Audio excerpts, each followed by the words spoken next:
मैं रामनिवास शाचार्य श्री कल्याण राजकीय कन्या महाविद्यालय सीकर आज मैं आपको राजनीतिक दल का उनका अर्थ, परिभाषा और जो उनके लक्षण हैं या फिर कहो कहीं विशेषताएं हैं या फिर कहीं की तत्व, उनके बारे में बताऊंगा। विस्तार से अपन चर्चा करेंगे। कृपया आप ध्यानपूर्वक सुनने समझने का ध्यान लगाकर प्रयास करेंगे, ऐसी मैं आपसे अपेक्षा करता हूँ, मेरा निवेदन है। तो इसमें सर्वप्रथम हम राजनीतिक दल के दो दलों के अर्थ के बारे में अपन थोड़ा चर्चा करेंगे।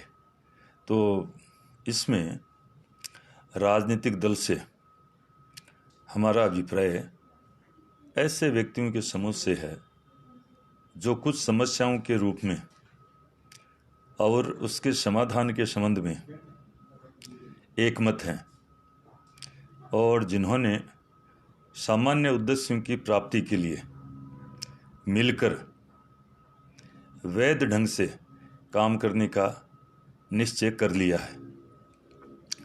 तो राजनीतिक दल से क्या अभिप्राय है, क्या अर्थ है कि ऐसे लोगों का, ऐसे व्यक्तियों के समूह से है जो कुछ समस्याओं के रूप में और उसके समाधान के संबंध में एकमत हैं और जिन्होंने सामान्य उद्देश्यों की प्राप्ति के लिए, सामान्य उद्देश्य कौन से होते हैं, जो सबके हितों को ध्यान में रखकर, सबको मद्देनज़र रखकर जो बनाए जाते हैं, तो सामान्य उद्देश्यों की प्राप्ति के लिए मिलकर वैध ढंग से काम करने का निश्चय कर लिया। उन उद्देश्यों की प्राप्ति के लिए वैध ढंग से, ये नहीं कि आप हर किसी प्रकार से जो ठीक हैं, ठीक प्रकार से, उचित प्रक्रिया के द्वारा, वैधानिक प्रक्रिया के द्वारा उसको प्राप्त करने का वो उन्होंने निश्चय किया है। ये नहीं है कि भाई आप गलत प्रकार से, किसी भी प्रकार से आप उनको प्राप्त करेंगे। वैधानिक प्रकार से, वैधानिक उचित प्रक्रिया से उनको प्राप्त करने का हम प्रयत्न करेंगे, तो उसको हम राजनीतिक दल कह सकते हैं। अब इसकी परिभाषाएं ले रहे हैं। पहली परिभाषा है एडमंड ब्रक के शब्दों में, राजनीतिक दल कुछ लोगों का एक समूह है जो कुछ सिद्धांतों पर सहमत होकर अपने संयुक्त प्रयासों द्वारा जनहित को आगे बढ़ाने के लिए संगठित रहता है।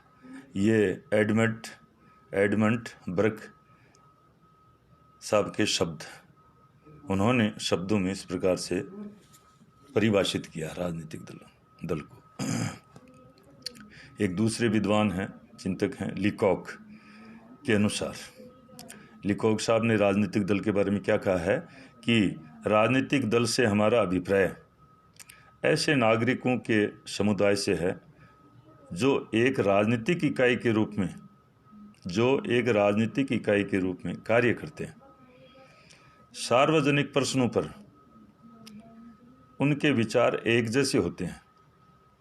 वे सामान्य उद्देश्य की पूर्ति के लिए मतदान की शक्ति का प्रयोग करके शासन की शक्ति हथियाना चाहते हैं।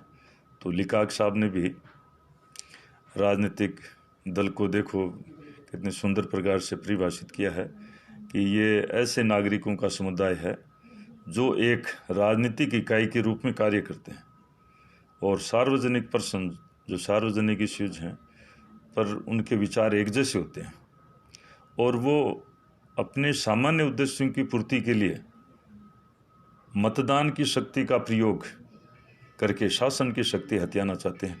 अपन ने ऊपर जो एडमंड बर्क साहब की परिभाषा में देखा था ना, और उससे ऊपर अर्थ में देखा था, जो राजनीतिक दल का अर्थ किया था, तो उसमें मिलकर वैध ढंग से तो वो वैधानिक यही है कि चुनाव के माध्यम से हम शक्ति प्राप्त करेंगे। वो दोनों यहाँ जाकर एक ही अर्थ राजनीतिक दल को सुपरिभाषित कर देता है। मैकाइवर के शब्दों में, मैकाइवर के अनुसार राजनीतिक दल वह समुदाय है जो किसी विशेष सिद्धांत या नीति के समर्थन के लिए संगठित किया गया हो और जो संवैधानिक उपायों से उस सिद्धांत अथवा नीति को शासन का आधार बनाने का प्रयत्न करता हो। ये मैकाइवर साहब ने अपने सुंदर शब्दों में इसको परिभाषित किया। एक विद्वान हैं गिलक्राइस्ट के शब्दों में, उन्होंने राजनीतिक दलों को किस प्रकार से परिभाषित किया है, ये हम उनके शब्दों के माध्यम से समझने का प्रयास करेंगे। तो उन्होंने कहा है, गिलक्राइस्ट साहब ने कहा है, राजनीतिक दल नागरिकों के उस संगठित समुदाय को कहते हैं जिसके सदस्य समान राजनीतिक विचार रखते हैं और जो एक राजनीतिक इकाई के रूप में कार्य करते हुए शासन को अपने हाथ में रखने की चेष्टा करते हैं। तो ये इस प्रकार से इन मोटे तौर पर इन 4 विद्वानों की परिभाषाओं को यहाँ पर मैंने रखा है। परिभाषाएं और भी अनेकों विद्वानों ने की हैं, वो आप अपने स्तर पर उनको देखने, परखने का और समझने की कोशिश करेंगे। तो उपर्युक्त परिभाषाओं के आधार पर किसी भी राजनीतिक दल के निर्माण के लिए कुछ तत्वों का होना, कुछ लक्षणों का होना आवश्यक, विशेषताओं का होना आवश्यक होता है। और वो आवश्यकताएं या लक्षण तत्व क्या क्या हैं, तो मैं उनको यहाँ आपके सम्मुख रखने जा रहा हूँ। तो उसमें है पहला संगठन।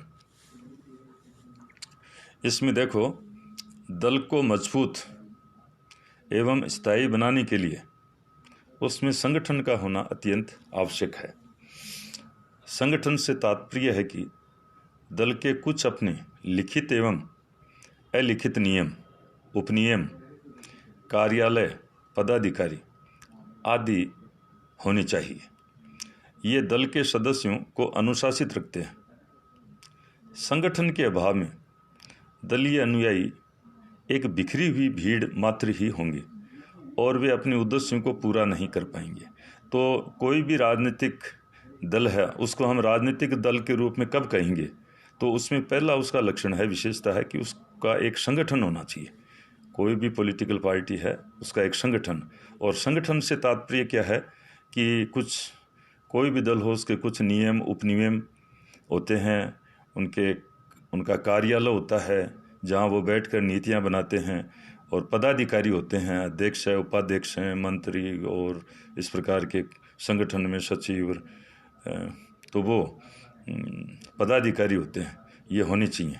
तो तब ही जाकर वो दल है वो फलीभूत होगा, उसके दल के सदस्य हैं वो अनुशासित होंगे। और यदि संगठन नहीं होगा तो वो दल के सदस्य भीड़ मात्र होंगे, उनमें वो बिखर जाएंगे, बिखार होगा, और वो जो उनके सदस्य हैं वो दल के जो सामान्य उद्देश्य हैं उनको प्राप्त नहीं कर पाएंगे, उनकी पूर्ति नहीं होगी। तो इस प्रकार से किसी भी दल में संगठन का होना पहली आवश्यकता होती है। दूसरा, मूलभूत सिद्धांतों की एकता। दल व्यक्तियों का ऐसा समूह होता है जिसके सदस्य सार्वजनिक प्रश्नों पर एक से विचार रखते हैं। सिद्धांतों की एकता ही दल को ठोस आधार प्रदान करती है। सैद्धांतिक एकता के अभाव में दल की जड़ें हिल जाएंगी और उसका विघटन हो जाएगा। तो जो भी विचार हैं, जो भी सिद्धांत हैं, जो दल के सदस्य हैं, जो इसकी सदस्यता प्राप्त करें, उनमें उन सिद्धांतों पर, विचारों पर एकता होनी चाहिए।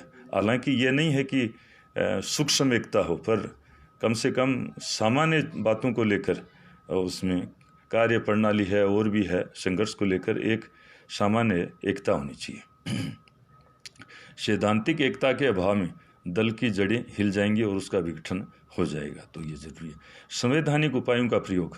राजनीतिक दलों को अपने लक्ष्य क्या होता है, सत्ता की प्राप्ति के लिए सदैव संवैधानिक उपायों का सहारा लेना चाहिए। जो असंवैधानिक उपायों का अनुसरण करते हैं अथवा हिंसात्मक साधनों को अपनाते हैं उन्हें राजनीतिक दल नहीं कहा जा सकता। जो कोई भी राजनीतिक दल है तो वो संवैधानिक आधारों पर ही, संवैधानिक प्रकार के माध्यम से ही, उपायों से ही वो अपने लक्ष्य की प्राप्ति, सत्ता तक पहुंच सकते हैं। और यदि कोई दल हिंसात्मक गतिविधियों को अपनाता है तो वो उसको हम राजनीतिक दल नहीं कह सकते। और इसमें चौथा है राष्ट्रीय हित की वर्दी। राजनीतिक दल एक ऐसा समुदाय है जो उच्च आदर्शों से अनुप्रमाणित होता है और जिसके कार्यक्रमों और नीतियों का देशव्यापी आधार होता है, क्षेत्रीय अथवा सांप्रदायिक नहीं। उसे किसी विशेष जाति, धर्म, संप्रदाय या वर्ग के हित की अपेक्षा राष्ट्रीय हित की अभिवृद्धि हेतु चेष्टा करनी चाहिए। यदि कोई संगठन वर्ग, जाति या संप्रदाय विशेष का हित साधन करते हैं तो यथार्थ में उन्हें राजनीतिक दल नहीं कहा जा सकता। तो ये जो भी पॉलिटिकल पार्टीज़ हैं उनका जो इंटरेस्ट है वो नेशनल इंटरेस्ट होना चाहिए। ये नहीं कि कोई रीजनल हो, कम्युनल हो। जैसे रीजनल पार्टियां तो होती हैं, पर यहाँ पर जो बड़ी बात है वो संकीर्णता, क्षेत्रीयता का यहाँ प्रसिद्धार्थ संकीर्णीयता नहीं होनी चाहिए, संकीर्ण नहीं होनी चाहिए। वो उनके जो किसी जाति, वर्ग, संप्रदाय आदि विशेष के हितों को लेकर संगठित संगठन नहीं होना चाहिए। वो उनके वो इंटरेस्ट हैं वो नहीं होने चाहिए। पूरे देश को मद्देनज़र रखते हुए उनके विचार, सिद्धांत, कार्य प्रणाली से पूरे देश का भला होना चाहिए। यदि ऐसा वो आदर्श लेकर चलते हैं और सबके हित साधन की बात करते हैं तो यथार्थ में उन्हें राजनीतिक दल कहा जाएगा, अन्यथा नहीं। और आखिर में हम उपसंहार मूल्यांकन के रूप में कह सकते हैं कि व्यक्तियों के किसी समूह को जो एक समान उद्देश्य की प्राप्ति के लिए कार्य करते हैं दल कहते हैं। यदि उस दल का उद्देश्य राजनीतिक हो तो उसे राजनीतिक दल कहा जा सकता है। बात यह भी सुंदर है कि व्यक्तियों के किसी हित समूह को जो एक समान उद्देश्य की प्राप्ति के लिए कार्य करता है तो ये दल तो हो गया ना, व्यक्ति का एक समूह, तो व्यक्तियों का समूह तो हो गया ना, और समान उद्देश्य। पर यदि उनका उद्देश्य राजनीतिक हो, राजनीतिक सत्ता प्राप्ति हो तो हम उसको राजनीतिक दल कह सकते हैं। तो इस प्रकार से हमने ये राजनीतिक दलों का अर्थ, परिभाषाएं और विशेषताओं को यहाँ पर आपके सहयोग से मैंने आपके सामने रखा है। आप इस पर और भी अपने स्तर पर गंभीर इसको समझने, आत्मसात करने का प्रयास करेंगे और इसके लिए आपको बहुत बहुत धन्यवाद। आपने शांतिपूर्वक सुना और फिर मिलेंगे।